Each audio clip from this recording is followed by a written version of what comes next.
If you want to build passive income through the stock market, the easiest and most beginner-friendly way to do it is by investing in what Warren Buffett calls his favorite investment, index funds. These are simple, low-cost investments that let you grow your money without picking individual stocks or checking stock charts every single day. When I was younger, I used to think investing was for rich people or experts in suits. A lot of people think investing means guessing which company will explode next or timing the market perfectly. That's why most people never start. But here's a fact. Studies show that almost 90% of professional investors underperform the S&P 500 index over time. Even the experts can't consistently beat the market. What I didn't know when I was younger was that even $25 or $50 a month invested in index funds could have changed everything for my finances earlier on. So today, I'll teach you everything I wish I knew about building wealth long-term through investing in index funds. By the end, you'll know exactly what index funds are, why it's one of the easiest paths to grow your money, and how to start investing step by step, even if you've never bought a stock before. So what is an index fund? Let's start with the basics. A stock is a single company. For example, if you buy Apple stock, you own a small piece of the company Apple, and your success depends on how well Apple performs. Now imagine you could buy a basket that automatically holds a piece of the biggest companies in America. Well, that's exactly what an index fund does. An index fund is a group of many different stocks combined in one investment. One of the best index funds out there is the S&P 500. Think of it like a basket filled with the biggest 500 companies in the United States: Apple, Amazon, Google, Tesla, and many others. When you buy one share of the S&P 500 index fund, you own a small piece of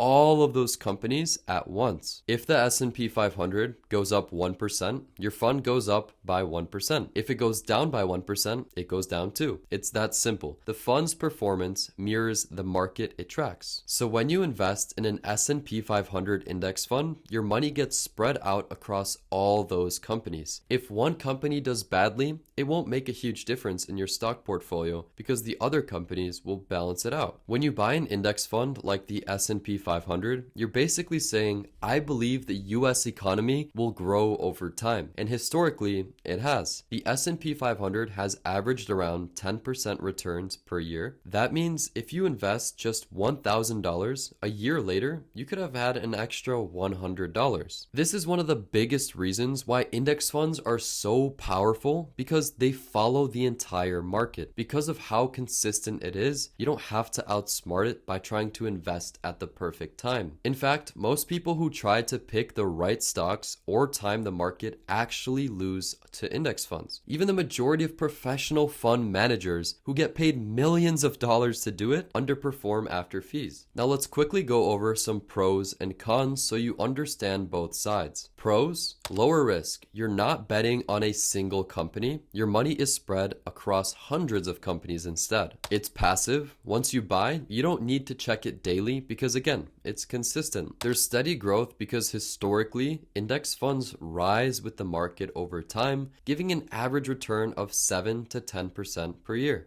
You also get diversification because you own pieces of many industries: tech, healthcare, energy. So if one of those industries crashes, the rest will probably hold you up. Index funds are also cheap to own. Many of them charge around 0.05% per year, which means if you have $10,000 invested, you're paying about $5 a year in fees. Compare that to mutual funds that sometimes charge 10 times as much. So that small difference can definitely add up over decades. Now let's go over the cons. First, you definitely won't be making a lot of money quickly because that's not the point. Investing in index funds is to be steady, not flashy. It could also be boring as there's not much excitement, but that's a good thing when it comes to money. If it's boring, you aren't as attached to it emotionally, which usually causes mistakes when investing. A big reason why index funds are so powerful is the compounding effect. Compounding means your money makes more money, and then that money makes even more money. This means that over time, the growth snowballs. The key is time. The earlier you start, the more your money can grow without extra effort. A common fear people have is, should I wait until the market drops before I invest? The truth is, waiting usually hurts you more than it helps. Charles Schwab did a study with 5 types of investors. One had a perfect timing, another invested immediately, one invested monthly, and another had the worst timing possible, and the last one never invested at all. Even the person who invested at the worst times, the one who always bought at the top, ended up with nearly 3 times more money than the person who did nothing. The lesson from this study is to start now. The stock market goes up and down, but over time it's gone up more than it's gone down. If you invest for 1 or 2 years, yes, you might lose money. But if you invest for 20 years, history shows you're almost guaranteed to come out ahead. That's why index funds are ideal for long-term goals like retirement, a house down payment, or simply growing wealth slowly without any stress. Now, I do want to bring up ETFs because you'll usually hear people mention ETFs, which are also known as exchange traded funds. The difference is index funds are priced once a day. ETFs can be bought or sold all day, just like a stock.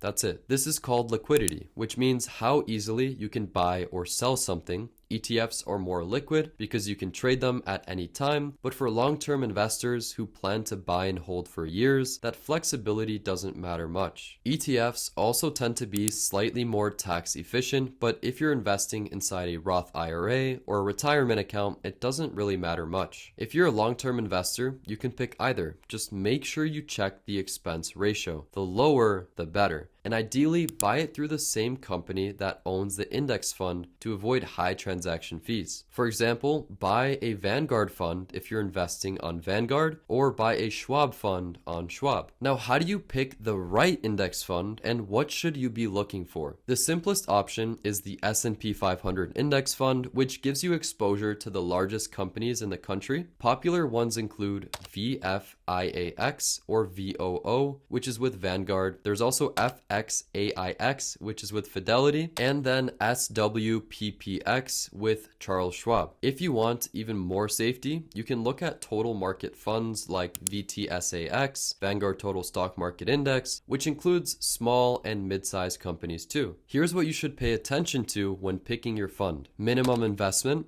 Some funds need only $1 to start, like Schwab's SWPPX, while others, like Vanguard's VFIAX, need $3,000. Start with what you can afford. Transaction fees. Avoid brokers that charge fees to buy a fund. Always match your fund with the company's brokerage. So Vanguard, buy it with Vanguard. Schwab's fund, buy it with Schwab, so you pay $0 in fees. Expense ratio. This is the yearly cost of owning the fund. Keep it under 0.05% if possible. High fees kill long-term growth. Fund type. Index funds and ETFs both work. ETFs trade throughout the day like a stock, while index funds are priced only once per day. Either one works fine. Reinvest dividends. Choose to reinvest dividends so they automatically buy more shares for you, and this helps your money grow faster. So now let's go step by step how to get started with investing. Step 1, open a brokerage account. I will use Webull because it's beginner friendly, has 0 commissions, and lets you start with as little as $5. There are also other popular brokerages like SoFi that I'll link down below. You can check them out and open an account, which takes about 10 minutes. Step 2, choose your account type. A Roth IRA is great for long-term investing since your withdrawals in retirement are tax-free. Step 3, search for your index fund. For example, VOO tracks the S&P 500. You'll see its price and chart. Step 4, choose how much to invest. Even $25 a week can grow into 6 figures over time. Step 5, turn on recurring investments. That lets your profits automatically buy more shares. I would also recommend turning on automatic deposits every month. That's called dollar cost averaging. It smoothens out the highs and the lows and keeps you investing consistently. For example, investing $300 a month for 30 years at a 10% return can grow to over $600,000. That's the power of time and consistency. Step number 6, reinvest dividends. This helps your money grow faster faster through compounding. Step number 7, hold long term. Ignore short term ups and downs. The market will go through rough times, but long term investors always come out ahead. So now you may be wondering, when do I sell? Well, since the main goal with index funds is long-term growth, you don't sell when the market dips or surges. The plan is to hold for years, ideally decades. Only sell if you truly need the money, like during retirement or a major life event. Remember, the market rewards patience, not panic. Here are some final tips and reminders now that you've learned all the basics. Remember to start early. Time beats everything. The earlier you invest, the more you'll appreciate it when you're older. Stay consistent. Whether it's $10 or $100 a week, consistency matters the most. Don't check the markets daily. The market moves up and down constantly. Focus on years, not days. Use tax-advantaged accounts. If you're in the US, invest through a Roth IRA or 401k when possible. That way, your growth can be tax-free. Avoid emotional decisions. The worst thing you can do is panic sell during dips. Stay calm and trust the process. Keep learning. Read about investing. There are so many books on investing written by legends like Warren Buffett or Benjamin Graham that can teach you a lot if you want to learn more. If you want to start investing automatically like I do, I've linked Webull down below. You can start with just a few dollars, invest in the S&P 500, and get a free bonus of stocks when you deposit. It also takes 2 minutes to set up, and once you automate it, you'll never have to worry about forgetting to invest again. So that's how you invest in index funds. You don't need to be a stock expert to build wealth. You just need time, consistency, and a low-cost index fund. Thank you guys so much for watching, and if you want to learn more about investing, click on this playlist right here.